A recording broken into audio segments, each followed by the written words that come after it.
The gunfire never came, but the air felt thick with it. It was an unexpected showdown. The men surrounding Bumpy Johnson stood rigid, their hands hovering near the weapons strapped beneath their coats. But none of them pulled the trigger. A few minutes ago, they'd believed they had him cornered. This was supposed to be the end for Bumpy. Instead, it was the beginning of a moment that would leave them paralyzed. Bumpy's expression never changed. He stood there, eyes locked onto the men who thought they could intimidate him. But they didn't know the rules of his world. And this wasn't a world where fear dictated what happened next. Not with Bumpy. He had been disrespected, threatened, his life put in danger by men far more powerful than any street thug. But Bumpy wasn't just any man. And this wasn't just any moment. The men surrounding him thought they could control the situation. What they didn't realize was that control was never truly theirs. Not now, not ever. "Pull the trigger then," Bumpy said, his voice low, his hands steady by his sides, unflinching. "Go ahead. I'll wait." The silence that followed was more deafening than any gunshot. This was Harlem, and in Harlem, it wasn't about the size of the gun in your hand. It was about who you were. The men of Lucky Luciano's crew were moments away from making the biggest mistake of their lives. Harlem, the heartbeat of New York's black community, where culture, music, and politics collided in a constant dance of power, struggle, and ambition.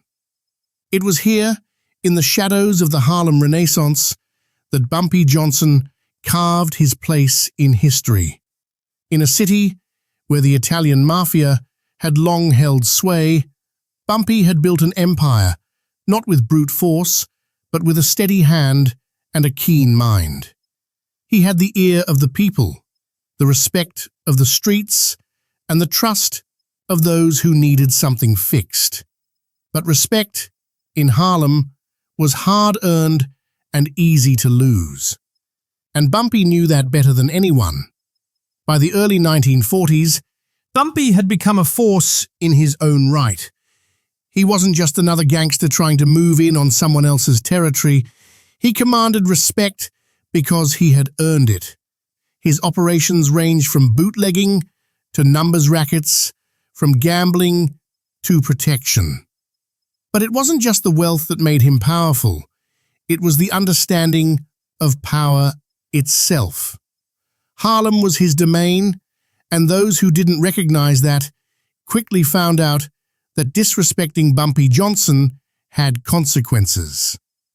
But when you live in a world like that, there's always someone looking to pull you down. Bumpy's growing influence had made him a target, and the mob knew that.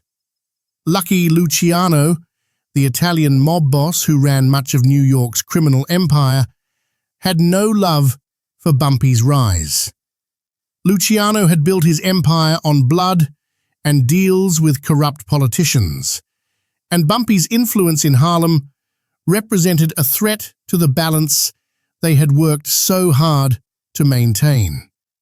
The mob had long tried to control Harlem, but Bumpy wasn't a man who could be controlled.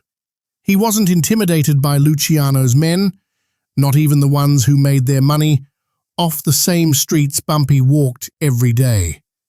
He had built his reputation, and for those who didn't know, his presence alone was enough to make people think twice. The tension between Bumpy and Luciano's crew had been building for months. What started as small friction over territory and business practices began to escalate into something far more dangerous. Bumpy wasn't one to back down from a fight, but this wasn't about a street brawl.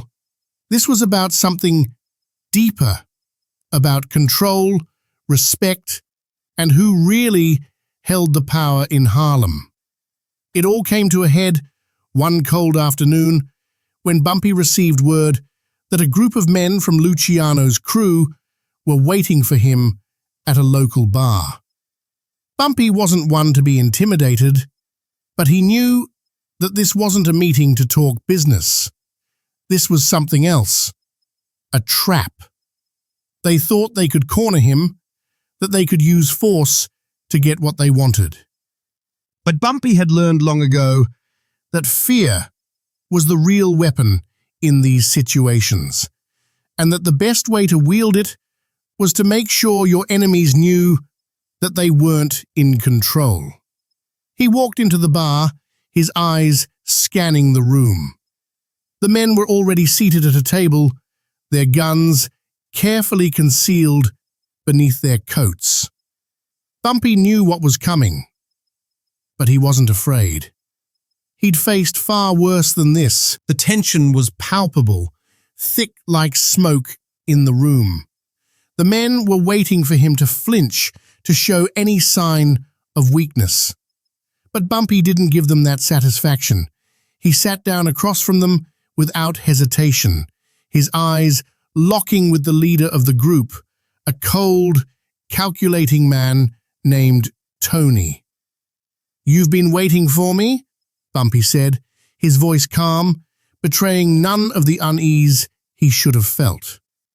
Tony smirked. "You've made a lot of enemies, Johnson. Thought you'd finally be taking a long nap."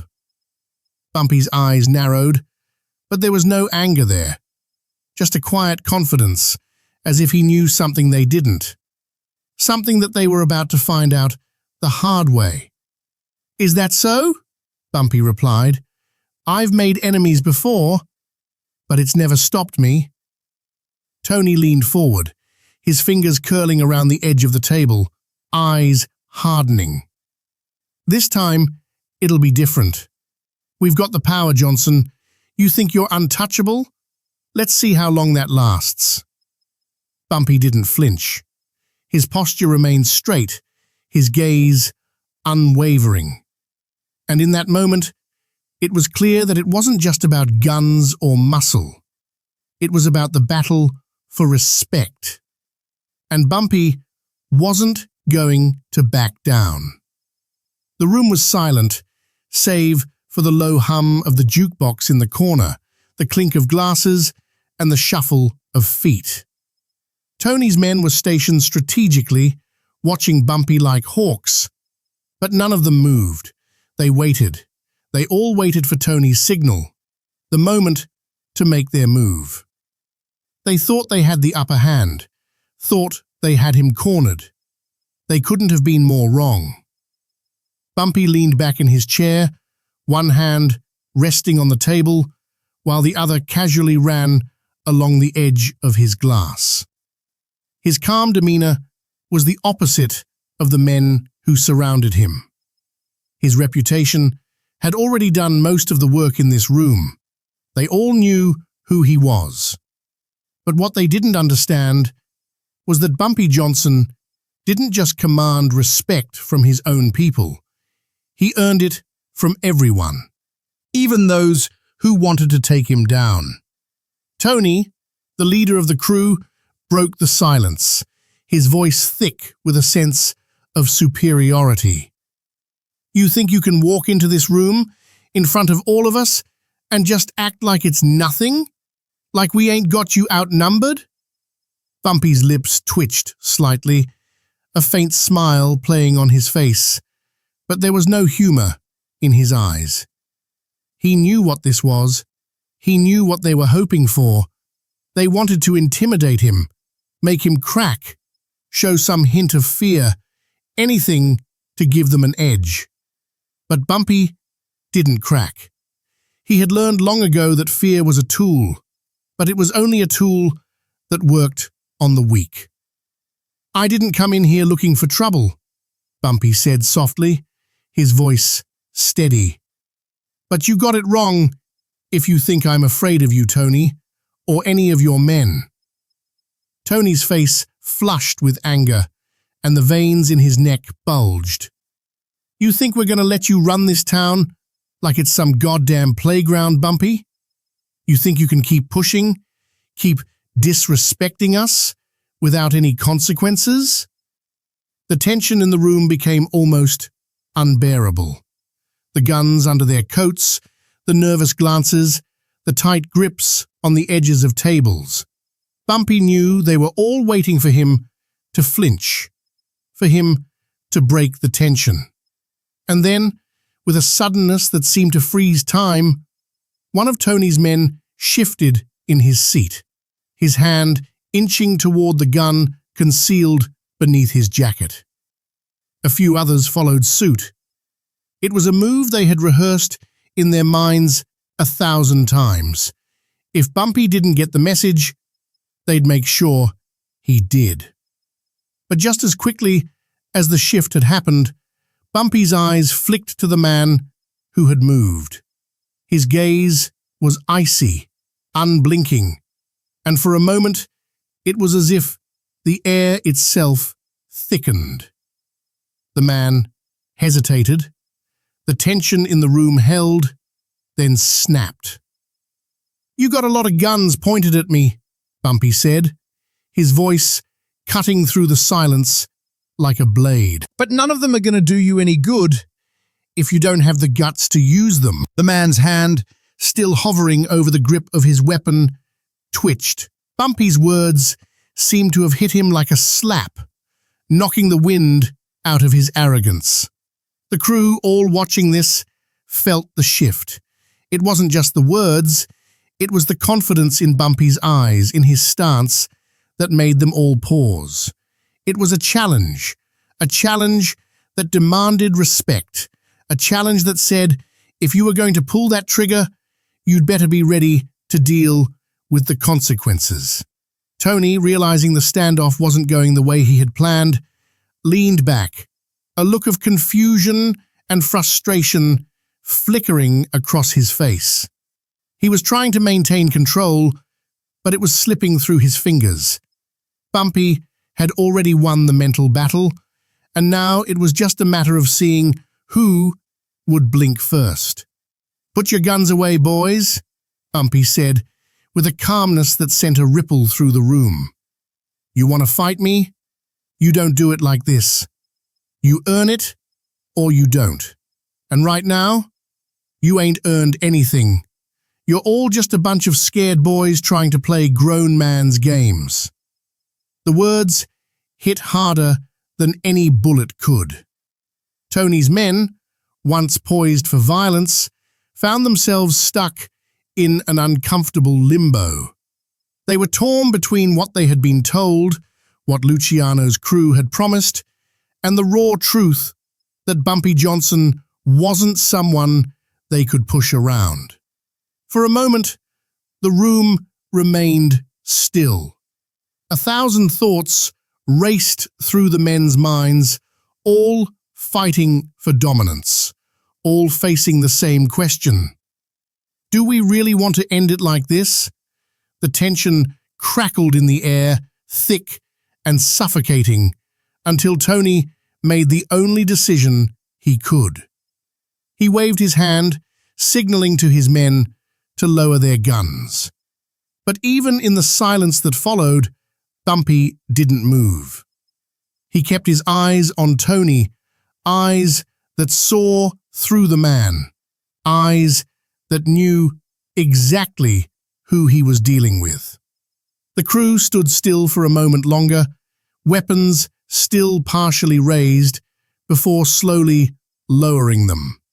Tony's hand, which had clenched into a fist at his side, relaxed.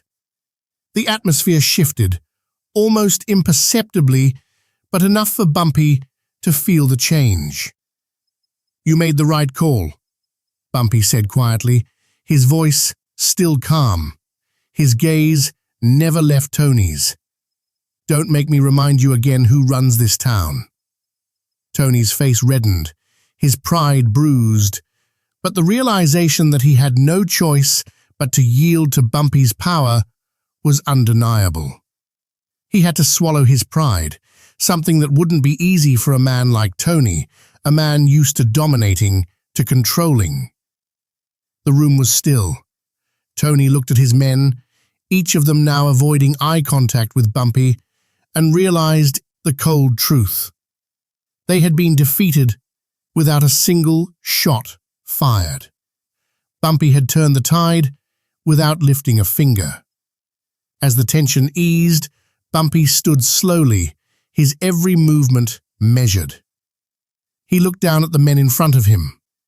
"Next time," he said, his tone sharp but low, "remember who you're dealing with. I won't be so generous." With that, Bumpy turned and walked out of the room, leaving behind a crew of men whose power had just crumbled in a single moment. They were left with a choice: follow the lesson Bumpy had taught them, or continue on the path to inevitable failure. As Bumpy stepped back out into the streets of Harlem, his reputation had been solidified once more. He had stood his ground, and the world had witnessed the unshakable force that was Bumpy Johnson. For his enemies, it was a moment of reckoning. For Bumpy, it was just another day in the life of a man who could not and would not be broken. The aftermath of that encounter would echo throughout Harlem and beyond. In the hours and days that followed, whispers spread like wildfire. Bumpy Johnson had faced down Luciano's men, his rival's most trusted crew, and had made them back down without ever breaking a sweat. No one could ignore the significance of what had transpired. It was a moment that confirmed, once again, why Bumpy Johnson was not only a fixture of Harlem, but the very embodiment of its strength. Bumpy's reputation had always been solid. He was known as a man of principles, a man who demanded respect, but also gave it in return. But now, it was no longer just about his reputation. This confrontation was a testament to his indomitable will, his unshakable control over not only his territory, but the respect of every person who crossed his path. The streets of Harlem, which had always been filled with the sounds of hustlers, street vendors, and a mix of high-stakes deals, had never felt the same. After that day, the streets knew one thing for sure. Harlem was Bumpy Johnson's domain. He had faced one of the most powerful crews in the world, a crew backed by Luciano, the very face of organized crime in America, and he had forced them to stand down. And in doing so, Bumpy had reinforced the most vital currency in the world he inhabited: respect. For those in the community who had been watching from the sidelines, this moment solidified their faith in the man. Harlem was a place where power was earned, where every inch of respect had to be fought for and defended. And Bumpy had not only earned his, it was undeniable, unassailable. He walked the streets now with a different air about him. People watched as he passed, not just out of fear, but out of respect. Respect for the power he carried, respect for the strength of his character. He wasn't just another hustler, not just another man of the streets. Bumpy Johnson had become the standard of authority in Harlem. A man who could stand in the face of death, surrounded by enemies, and walk away victorious. But for Bumpy, it wasn't just about his legacy. He wasn't in it for the headlines or the accolades. This was about control. It was about ensuring that Harlem remained under his rule. And to do that, he needed to make sure that those who sought to challenge him knew exactly what they were up against. The people of Harlem had to know that when Bumpy Johnson stood, the world around him stood still. His word was law. The respect that followed this event wasn't just confined to Harlem. Word spread across the underground networks, and soon enough, the people who worked within the world of organized crime, whether in New York, Chicago, or even further, understood that Bumpy had reached a level few could ever touch. To challenge him was not just a fool's errand, it was a death sentence. And that fear of him, the knowledge that he could bring a powerful crew to its knees, only further cemented his status as one of the greatest figures in American street history. As the years went by, the legend of that day lived on in the streets. People still talked about it in hushed tones, in the back rooms of bars and the alleyways where deals were made. It was one of those stories that passed down from generation to generation, each telling just a little bit more dramatic than the last, each retelling adding weight to the myth of Bumpy Johnson. This wasn't just about one man's pride. This was about the very fabric of Harlem. In the world Bumpy Johnson inhabited, respect wasn't something that was given. It was something that had to be earned and defended every single day.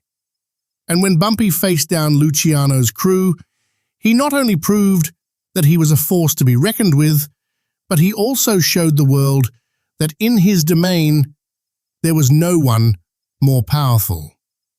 Harlem became his kingdom, but it wasn't a kingdom built on fear alone. It was built on strength, resilience, and the unyielding desire to protect what was his. Bumpy's story, this confrontation with Luciano's men, would always be remembered as a turning point, a moment when he proved that respect, once earned, could never be taken away. And so, as Bumpy continued to walk the streets, his steps unhurried, his gaze unwavering, the people around him could feel the weight of his legacy. They knew that no matter what challenges would come, no matter what rivals or threats arose, Bumpy Johnson had already established himself as a legend, a man whose name would echo through the streets long after his time had passed.